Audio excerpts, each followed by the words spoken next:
Bonjour à tous. On est en Bonjour direct. Jeff. Bonjour tout le monde. Salut Bonne Guillaume. année. Bonne année, oui, c'est vrai, ça se dit encore, hein, on est le Ça se dit 22, donc encore, on a jusqu'à la fin du d'accord. mois, hein. Tout à fait, tout à Et fait. puis comme on n'avait pas fait de podcast encore cette année 2014, donc voilà, on s'était vu, on a fait un dernier podcast juste quelques jours avant que je parte un petit peu loin pour travailler. Et depuis, on n'avait rien fait, donc on est bien content de vous retrouver pour cette nouvelle saison, cette nouvelle année d'e-Teachers. Ouais, le numéro 9 c'est le premier de 2014. Sinon, on a eu qu'un petit retour par rapport à l'épisode précédent, hein, d'un charmant gars qui s'appelle Fucking President.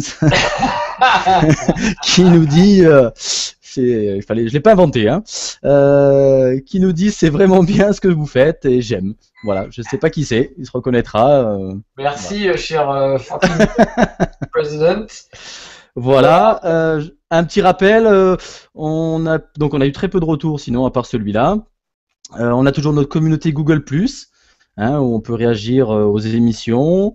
On a toujours via Twitter, via le hashtag eTeachers, et aussi notre page Facebook eTeachers aussi. Voilà. Pour ceux qui souhaiteraient éventuellement réagir en direct, vous pouvez donc nous envoyer des tweets avec le hashtag eTeachers comme c'est a été précisé. eTeachers, donc ça va être le E, le tiré du 6, plus teachers.fr. Je dis pas de bêtises, Jeff.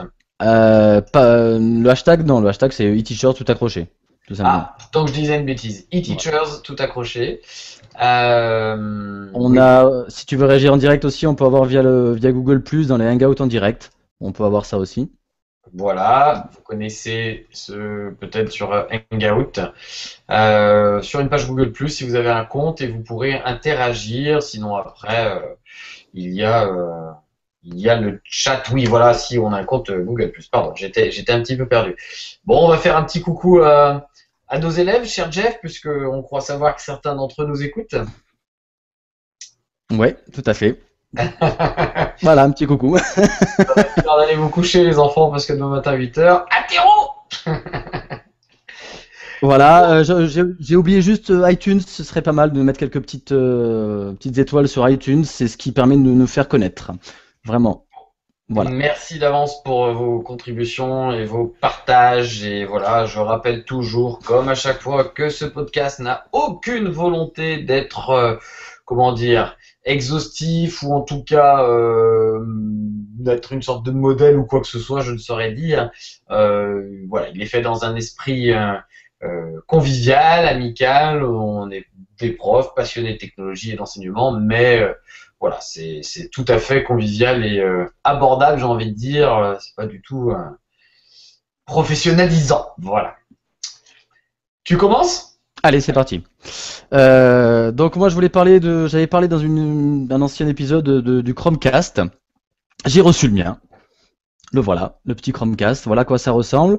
Alors je rappelle un petit peu ce que c'est. C'est une clé qui se branche en HDMI, d'accord. Le but c'est de le brancher sur une télé ou un vidéoprojecteur. Je pense que le plus intérêt c'est sur un vidéoprojecteur qui aurait une entrée HDMI comme ça. Et on va pouvoir streamer notre ordinateur, nos tablettes et nos smartphones. Streamer, ça veut dire sans fil, hein, d'accord. Ouais, bien sûr. Donc vous recevez ça dans une belle petite boîte qui ressemble à ça. J'oublie que le prix est environ un peu moins de 30 euros. On le trouve maintenant sur Amazon. Dans ces petites boîtes, on va trouver un fil qui va nous servir à le connecter en USB, qui va nous permettre de l'alimenter, d'accord. Oui. Et on va trouver une petite rallonge si le port HDMI n'est pas accessible, on a une petite rallonge USB qui se met comme ça. Ensuite, on va parler d'abord via l'ordinateur. Alors pour l'ordinateur, c'est quand même un produit Google, un Chromecast, donc il faut passer par Google Chrome. C'est le seul moyen pour l'instant. Il faut avoir le navigateur Google Chrome et on va utiliser donc je vais essayer de démarrer le partage d'écran. Je sais pas si c'est tout bon. Tu vois mon écran? Ouais, c'est tout bon? Ah, J'entends plus, Guillaume. Que se passe-t-il? Moi, je suis toujours. Ouais, c'est bon, Guillaume, tu m'entends? Oui, je suis de retour, excuse-moi, pardon. Voilà. Alors, tu as mon écran là, c'est bon? Tu as. C'est tout bon. Voilà. On va prendre ce qu'on appelle une extension pour Chrome, où ça se trouve facilement, qui s'appelle Google Cast. Vous tapez Google Cast sur Google, vous allez le trouver. Et dans Google Cast, alors là forcément il n'y a aucun appareil Cast n'est trouvé puisqu'il n'est pas connecté, mais une fois qu'il est connecté, vous trouverez votre Chromecast, vous cliquez dessus, et comme par magie, ce que vous voyez à votre écran, vous l'avez sur la télé ou le vidéoprojecteur. Donc c'est assez simple, on peut donc une page internet sans problème, une voilà, une page internet sans problème, une vidéo, une vidéo que vous avez sur votre PC, il suffit de mettre l'adresse dans la barre d'adresse de votre vidéo. Hein, si c'est sur le disque dur, c'est 2 points quelque chose. Ça se lance aussi. Vraiment ce que vous voulez. Une photo, c'est la même chose. Donc il faut forcément passer par le navigateur, mais tout peut être directement projeté. Ça, c'est la partie ordinateur. Ça va, c'était clair? Tout à fait. Partie tablette. Alors tablette, il y a 2 formats. Il y a une application sur Android, une application iOS, donc Apple. On va parler de l'application iOS qui va être assez rapide. L'application iOS elle reste très succincte pour l'instant. Cette application iOS nous permet simplement de streamer une vidéo YouTube, donc de balancer une vidéo YouTube. Et et Netflix. Netflix, c'est quelque chose qu'on n'a pas en France encore. Hein, qui nous permet de voir des films et des séries, qui n'a pas trop d'intérêt pour le podcast et teachers, on va dire.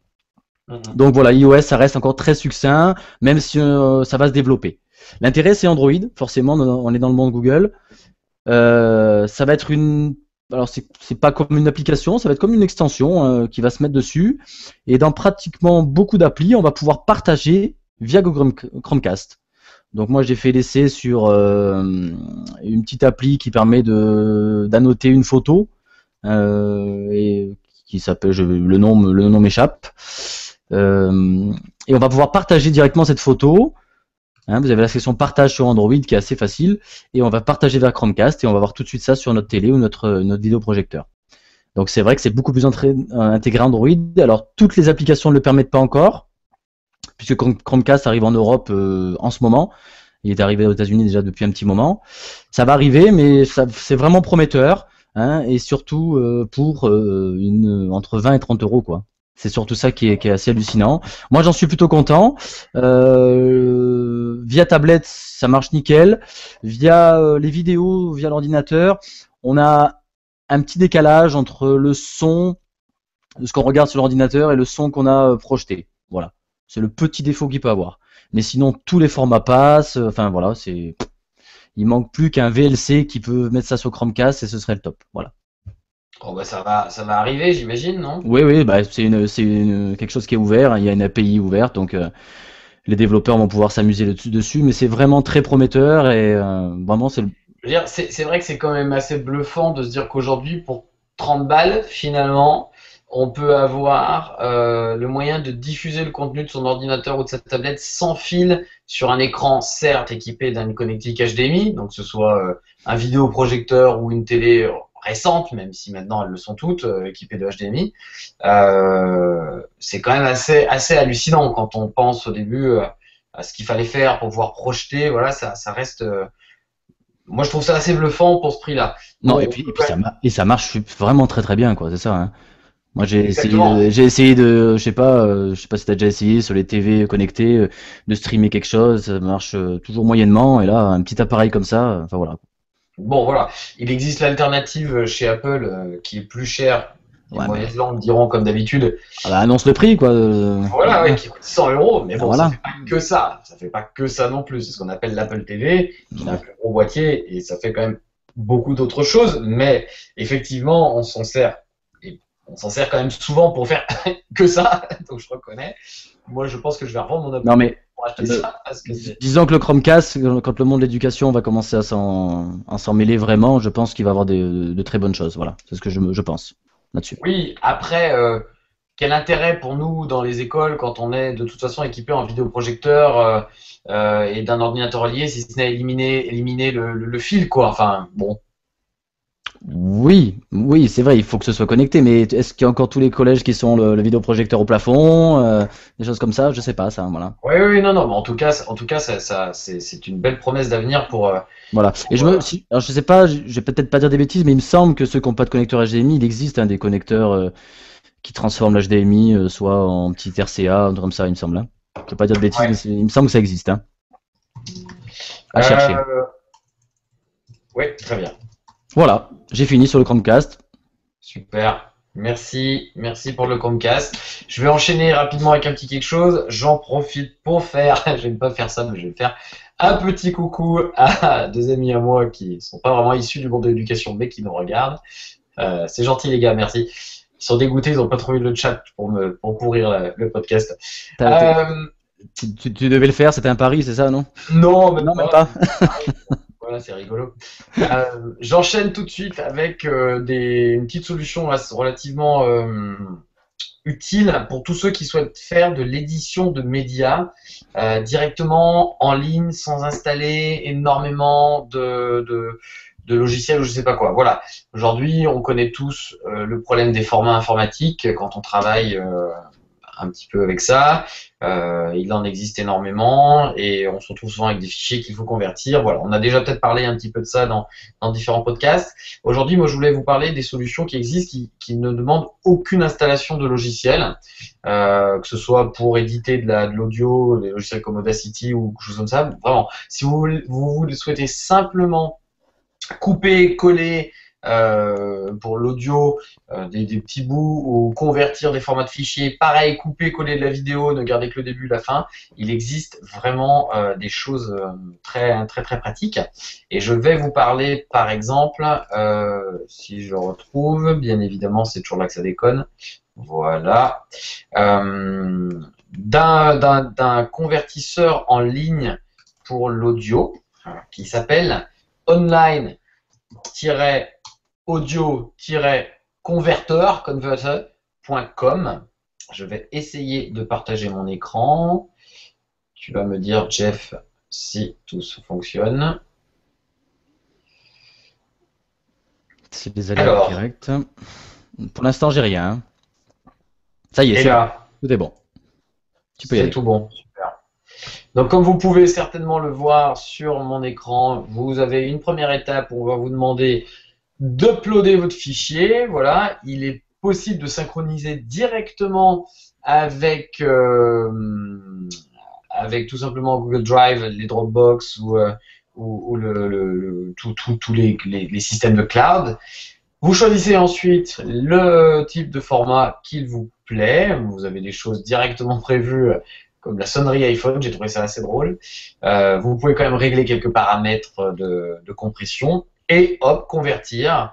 La conversion se fait et vous récupérez un lien pour télécharger votre fichier. C'est plutôt pratique et ça marche très très très bien. De la même manière, vous aurez la même chose pour la vidéo, en fait, hein, exactement le même site pour la vidéo. Et donc c'est le même nom, sauf qu'au lieu d'avoir audio, vous aviez vidéo. Convert Video Online. On vous mettra les liens, hein, comme d'habitude.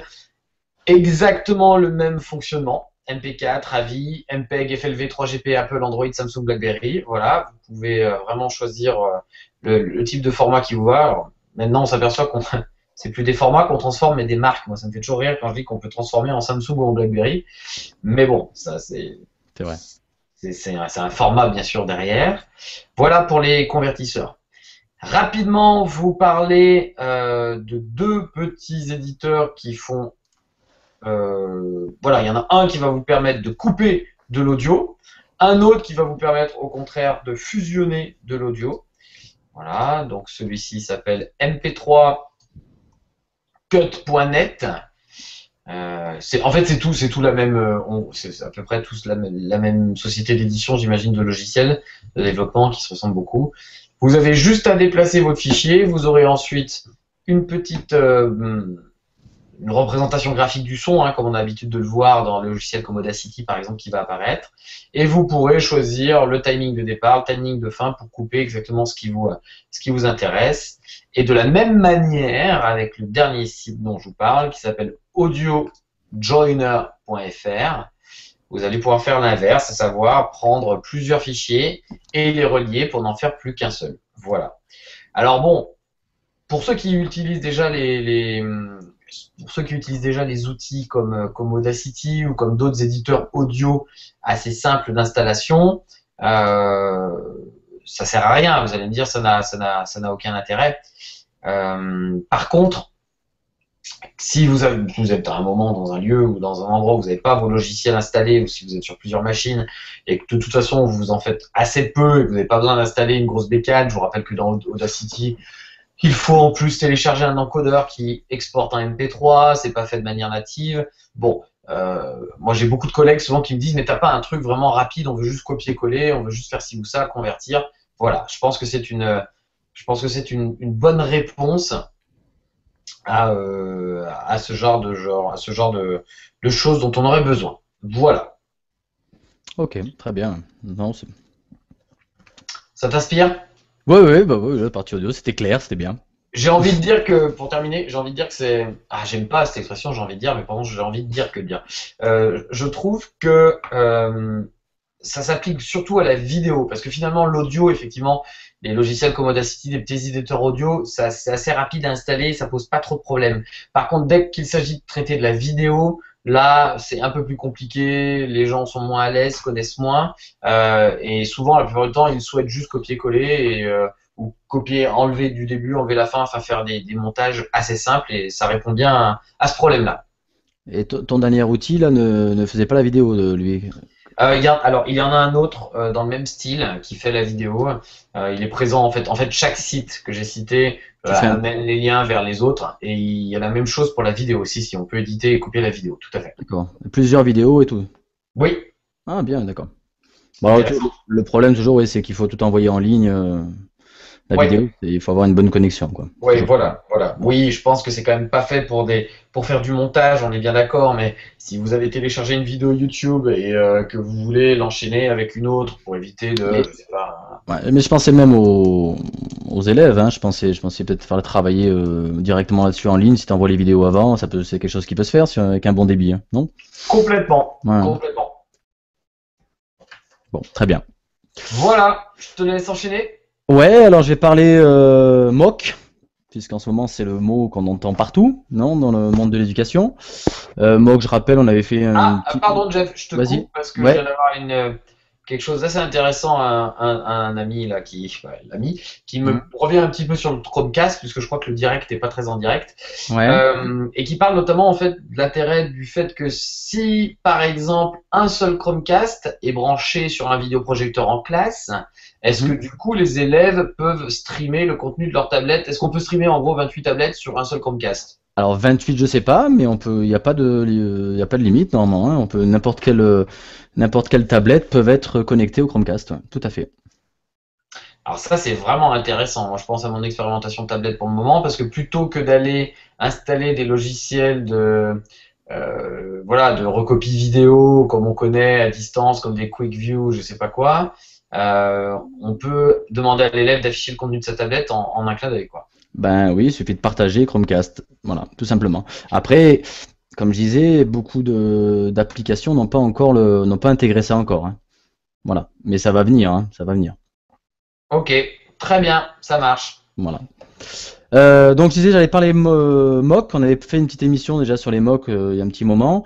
Alors le MOOC, je rappelle rapidement, hein, c'est ce qu'on appelle le Massive Open Online Courses. Je sais pas si c'est bien dit, tu me diras. Donc cours en ligne ouvert à tous, c'est un petit peu la mode en ce moment.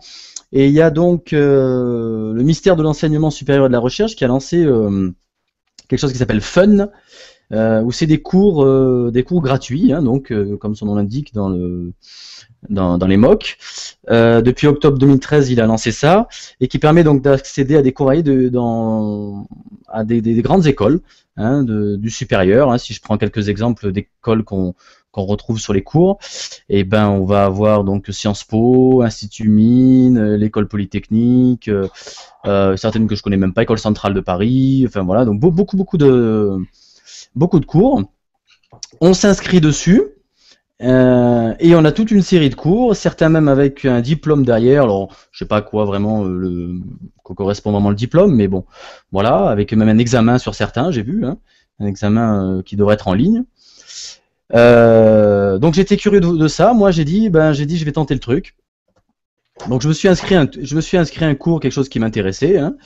Je me suis inscrit à la fabrication numérique, moi, qui est fait par l'Institut des mines Télécom. Et donc j'ai pas commencé encore, puisque le cours au mois de mars, mais j'ai envie de tenter l'expérience, et donc j'essaierai au fur et à mesure de ce MOOC, de dire un petit peu comment ça se passe, et de faire, c'est un peu une expérimentation voilà. Pendant le podcast e-t-shirt, je parlerai un petit peu de ce MOOC, voilà comment ça se passe. Moi, je suis très très intéressé par ça et je vais voir si je peux pas m'inscrire aussi à un de ces cours. J'aimerais vraiment voir surtout comment nous, en tant qu'apprenants, on peut assimiler le contenu, parce que ça peut être que du contenu très descendant finalement. Enfin, j'ai du mal à l'envisager autrement.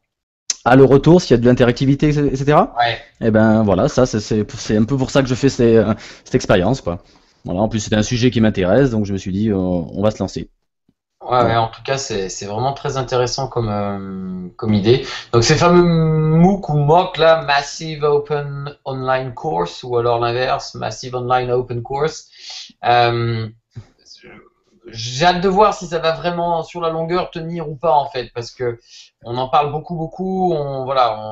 Mais il y a quand même un truc qui, finalement, si on se retrouve à bosser des cours Mhm. entre guillemets en autonomie, est-ce qu'on revient pas un petit peu à ce qu'on faisait quand tu étais étudiant, que tu vas à la BU et que tu bosses tout seul, ou alors tout simplement est-ce que ça revient pas à lire lire des livres? Moi j'ai hâte de voir la plus-value qu'on a en fait par Tout rapport à au... fait, tout à fait. On en entend tellement parler et finalement on en voit très peu, hein, j'ai envie de dire. Ouais. Donc c'est une bonne initiative en tout cas. C'est la première fois qu'il y a une initiative comme ça. On voyait ça beaucoup dans des boîtes privées qui lançaient ça, mais là comme ça des cours totalement gratuits, ben voilà. Pour avoir une autre de mes activités perso pour laquelle je travaille avec beaucoup d'adultes en fait qui font pas mal de formations en langue pour des adultes. On a déjà depuis très longtemps, ça c'est pas nouveau, tout ce qu'on appelle le e-learning. Donc l'enseignement à distance en fait qui se traduit souvent par des logiciels, par un certain nombre de systèmes qui permettent de donner du contenu à distance, mais c'est souvent du contenu qui est très très automatisé, qui est intéressant en soi, mais qui complète bien, voilà, qui complète très bien un enseignement en présentiel. Clairement, par exemple, pour l'apprentissage des langues, beaucoup de gens sont allés dans le e-learning, mais bon, voilà, on n'apprend pas une langue tout seul avec un ordinateur, c'est évident. Donc moi maintenant, j'ai envie de voir, par contre, sur des contenus plus précis, peut-être un peu plus poussés, oui, où on a déjà des gens qui ont fait des parcours universitaires, réels, entre guillemets, peut-être que ça peut donner des choses intéressantes. Mais pour des apprenants de formation initiale, sur des contenus, on va dire, basiques et en tout cas fondamentaux, je me demande comment ça peut se passer uniquement en distance, quoi. Ben voilà, on verra. C'est vrai que le côté interactif, on sait pas trop comment ça va se passer. Ouais. Ouais. Ouais, ouais, tout à À voir, fait. à voir. Mais certains me proposaient même, tu vois, alors celui que j'ai pris, il n'y a pas d'examen à la fin, mais il y en a carrément, il y avait des examens, donc un examen totalement en ligne. Alors ça aussi, voilà, à voir. Ouais, tout à Voilà. fait. Ben, de temps en temps, hein, dans les prochains, quand je commencerai, j'en parlerai, hein. Puisque ça dure de mois de mars, moi, jusque fin avril, je crois, hein, 2 mois, hein, quand même. Hein. Tu Voilà. nous donneras des nouvelles de tout Ouais, tout cela? à fait. Voilà. Ok, ça marche très bien. J'enchaîne? Vas-y. Allez, très bien. Je vais choisir, du coup, je voulais présenter un outil qui s'appelle Learning Apps. Learning Apps, alors pareil, je vais essayer de vous partager mon document. C'est un outil que j'ai découvert sur un séminaire il y a quelques temps, là, qui est développé, si je ne me trompe pas, par des Allemands, qui est bien évidemment international. Vous pouvez le mettre dans la langue que vous souhaitez. C'est bon, Jeff, ça tu vois? Ouais, attends, pardon. Ouais, ouais, tout est bon, ouais, pas de problème. Voilà. Donc, si vous voulez, pour résumer un petit peu, moi je trouve pas le concept révolutionnaire sur le plan des outils qui sont proposés, puisque vous allez pouvoir créer en fait des applications. Vous allez pouvoir créer des applications pédagogiques, des petites activités pédagogiques qu'on voyait déjà dans des logiciels comme Jclick ou dans même Hot Potatoes. sur de l'internet tout à fait sur du HTML. Là, on se retrouve avec des activités qui sont dans le même style, un peu plus poussé, comme des exercices de matching, hein, donc de relier des colonnes, déplacer des objets vers du vocabulaire, par exemple. Si j'en prends un au pif ici, vous voyez, je tombe sur quel auxiliaire. Voilà, trouver l'auxiliaire avec lequel conjuguer les verbes. Donc avoir, être, être et avoir, je choisis. Donc j'imagine que trouver, on a trouvé, je vais pouvoir déplacer dans la petite botte. Voilà, vous voyez, je clique, je pense que c'est assez intéressant pour des exercices qui se prêtent bien à la remédiation. Hein, quand vous avez fait votre cours et que vous avez du temps, soit pour que les élèves travaillent ensemble au fond de la classe sur les ordinateurs ou dans une salle informatique, ou alors pour laisser des activités à disposition des élèves hors classe. Bon, on peut travailler rapidement, je vous montre, créer. Donc, on a des quiz avec saisie du texte pour la réponse, on a des textes à trous, des courses de chevaux, je ne sais pas exactement ce que c'est, vous pourrez aller voir, des jeux de classification, des puzzles, des quiz multijoueurs. Bon, voilà, finalement, c'est des choses qu'on connaît relativement bien, mais qui sont regroupées tout au même endroit. Et surtout, quand vous créez votre application, vous l'enregistrez sur le serveur et vous pouvez choisir de la laisser à disposition. Ce qui fait que tous les gens qui en créent laissent énormément de choses à disposition. Et là, on est sur la France et il y a énormément d'animations et de petits jeux déjà créés qui peuvent tout à fait vous servir. Et je suis sûr que, en fonction du sujet que vous élaborez, il suffit de taper un mot-clé, vous allez le trouver. Comme tous ces systèmes collaboratifs, l'intérêt vient aussi du fait que vous-même, si vous créez un exercice, partagez-le, hein, parce que si personne ne partage, il n'y aura plus rien et ça sera un petit peu compliqué après pour utiliser les ressources des autres. Voilà, c'est y a pas. Pardon, je te coupe. Les élèves donc vont dessus et il n'y a pas de retour. Après, t'as pas de retour des questions, toi. Tu dois pouvoir. Si, les élèves peuvent. Alors, certains exercices sont autocorrigés. L'idée, c'est que les élèves s'autocorrigent tout de suite. Hein. Bonne question. Moi, je m'en suis jamais servi comme ça, puisque je me sers des formulaires Google pour avoir le retour des élèves. D'ailleurs, j'en parlerai la prochaine fois certainement. Là, c'est plus, voilà, si je prends les drapeaux anglais, on peut imaginer pour des primaires ou éventuellement des jeunes sixièmes. Voilà, on peut même associer des fichiers médias, donc je vais pouvoir écouter. South Africa. Voilà, j'ai entendu le pays d'Afrique du Sud, je vais pouvoir le classer. United States. Oula, ça commence à s'énerver. Voilà. L'intérêt aussi également, c'est que vous le voyez certainement en dessous, vous avez directement les liens pour envoyer les ressources aux élèves. Si vous disposez de tablettes, vous avez un QR code qui est automatiquement généré, donc vous allez pouvoir demander aux élèves de scanner le QR code en classe avec les tablettes. Et enfin, vous avez un code iframe qui vous permet directement d'intégrer l'exercice dans un cahier de texte numérique, dans un blog, dans ce que vous voulez. Donc ce qui est intéressant, c'est qu'on peut lire sur les tablettes, c'est pas du flash par exemple. Non, c'est pas du flash. C'est absolument pas du flash. Ah, tant mieux, ça devient ça. Je pense que c'est plutôt du HTML5 en fait. D'accord. Une très bonne chose. Ça y ressemble. Ouais, complètement. Donc on peut le lire partout, hein. Ça c'est bien. Il fonctionne bien, il fonctionne plutôt bien. Voilà un petit peu ce intéressant. que je vais présenter. Learningapps.org de mémoire, tout à fait. Learning comme apprendre en anglais, learning apps comme les applications A2PS.org. Voilà. Très bien. Je continue ? Eh ben oui, et puis tu termines du coup. Allez, c'est moi qui termine. Donc je vais parler de. Moi j'ai souvent le cas en cours, c'est de tirer des élèves au hasard, de faire des groupes. Ça m'arrive très souvent dans ma matière. Et au lieu de s'embêter la vie, des fois avec les groupes, à réfléchir à quel groupe, etc. J'aime bien faire le hasard, moi. Donc j'ai trouvé deux petites applications. Une première application, un logiciel qui s'appelle Hasard, qui se télécharge, qui s'appelle Hasard comme son nom l'indique, c'est H-A-S-A-R-D. Tu dois avoir mon écran actuellement. Oui. Je donnerai le lien dans les notes de l'émission pour télécharger. Finalement, c'est assez simple. On va rentrer une liste d'élèves ici. Donc j'en ai copié une tout à l'heure. En voilà une. Et on va pouvoir trier, par exemple, tirer un élément au hasard. Donc ça se fait facilement. Hop, voilà, le premier qui sort. Voilà, on va me dire, c'est un nombre aléatoire, c'est pas compliqué. Ce qui est plus intéressant que celui-là, c'est de faire des groupes. Ce qui est pas mal, c'est que former des équipes. On peut faire des équipes de 4. Voilà, ça m'arrive assez souvent. Je fais go. Oui, bien sûr, forcément les résultats. Et ça me sort directement des groupes de 4. Je trouve que c'est assez D'accord. pratique. Moi, je fais ça devant les élèves. Voilà, ça laisse un petit suspense devant les élèves, bon, hein, qui est assez rapide. Et ça permet de tout de suite tirer des groupes, c'est assez pratique. Alors, il est gratuit celui-là, sauf que c'est limité à 20 entrées dans la liste. Si vous voulez le débloquer, on peut le débloquer. Alors, je sais plus combien il demande pour le débloquer. On peut, je sais plus trop. Enfin voilà, faudrait chercher combien il demande pour le débloquer, qu'il soit totalement libre. Mais c'est plutôt pratique, je m'en sers très souvent. Il est, euh, il est uniquement sur Windows? Tu me poses une colle aussi. Voilà. Voilà, on va aller dessus. Donc déjà, c'est 9,50 € pour le débloquer, c'est déjà pas mal. Et il me semble qu'il c'est que sous Windows, ouais, il me semble. J'ai pas Même vu pas Mac sous même. Linux ou sous Ubuntu, du moins? Non, non plus, non, non, non, je crois pas. Ok. À chercher même, voilà. Voilà. Ensuite, j'ai un deuxième truc où là, si on aime bien voir mettre un peu de suspense, j'ai un site qui s'appelle donc dans www.classtools.net, CLA2STOOLS.net, et il faut bien faire slash et la petite appli s'appelle random-name-picker.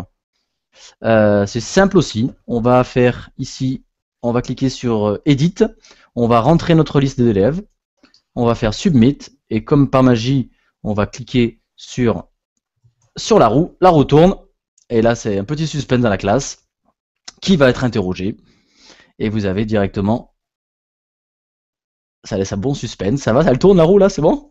Écoute, non, là je vois pas, je vois toujours ton écran de Hazard. Ah, pardon, c'est pas vrai, il fallait me dire ça, mince, il faudrait que je Alors, refasse en fait, pour alors. dire la vérité, j'étais en train d'essayer en direct moi-même l'autre que tu je voyais D'accord, bon alors je vais, je vois la roue qui tourne, effectivement, chez moi, ça marche, hein. voilà, donc tu vois, tu as une petite roue qui tourne, et qui permet donc de tirer un élève au hasard, voilà. Avec ça D'accord. fait là ce Et petit par contre, suspense. Oui, on vas-y. peut, on peut cette roue, on peut la sauvegarder après, d'après ce que je vois, oui. Oui, Edit save, on on peut la peut voir sauvegarder. écrire. Save the Ouais, list. mais la liste, c'est tout a priori, hein, non? Ah oui, d'accord, mais parce qu'en Voilà, fait, ouais. c'est edit texte, Non, ouais, ouais. d'accord. C'est facile, hein, donc tu vois, tu fais edit save, tu mets directement ta liste d'élèves, et tu balances ta roue, et voilà. Ça peut Ouais, être mieux, c'est plutôt pas mal. Ok. c'est peut-être mieux que le chapeau avec tirer des, je sais pas si t'as déjà fait ça, avec les petits papiers, voilà. C'est un peu plus fun. Voilà. C'est un peu plus fun. Moi, j'utilise une application sur Android qui s'appelle, pareil, Random, Je me qui vous demande même si, permet. t'en avais pas déjà parlé de celle-ci, Oui, non? j'en ai Ouais, il me parlé. semble, ouais, ouais. On choisissait, voilà, c'est un peu dans le même style, voilà. Bon, je l'utilise pas systématiquement, mais Non, j'utilise beaucoup Hasard, moi. Hasard, ça m'arrive très souvent de l'utiliser. Ouais, ouais, ouais. Par contre, d'accord, voilà. très bien. Pour Eh faire ben, des écoute, groupes, c'est génial, quoi. Voilà. ouais, non, mais ça, c'est surtout pour les groupes que je trouve ça bien. Effectivement, on est toujours un peu en train de se casser la tête. Et puis, bon, des fois, les groupes, ils sont volontairement choisis, bien évidemment. Mais quand on veut vraiment faire des groupes et que éviter qu'ils se mettent avec le copain, la copine, et que ça peut fonctionner pas mal. Très bien. Voilà. Merci, Jeff, On pour arrive sur la fin, je pense. on arrive sur la fin de ce premier podcast 2014 et puis ben on va continuer à maintenir le rythme en essayant d'en faire au moins tous les 15 jours, voire toutes les 3 semaines puisque c'est pas forcément tout le temps évident. Voilà, en Euh, essayant d'inviter encore du monde. Hein. Il y aura encore du monde de prévu. Donc voilà. Manifestez-vous si vous pensez avoir des choses à nous raconter, hein. Plus on est de fous, plus on rit. Bon, on pourra pas y aller au-delà de 4 personnes, enfin 3 personnes parce qu'après ça fait vite beaucoup, mais Bon, on n'a pas essayé. Hein. on va pas essayé. On n'a pas essayé. Voilà. Bon, enfin voilà. Merci, Jeff. Bon, réagissez à notre émission. Hein. J'insiste. Partagez, mettez-nous des étoiles sur Facebook, sur iTunes, pardon. Sur iTunes surtout, ouais. Sur iTunes surtout. Bonne soirée. Bonne soirée à vous. Au revoir.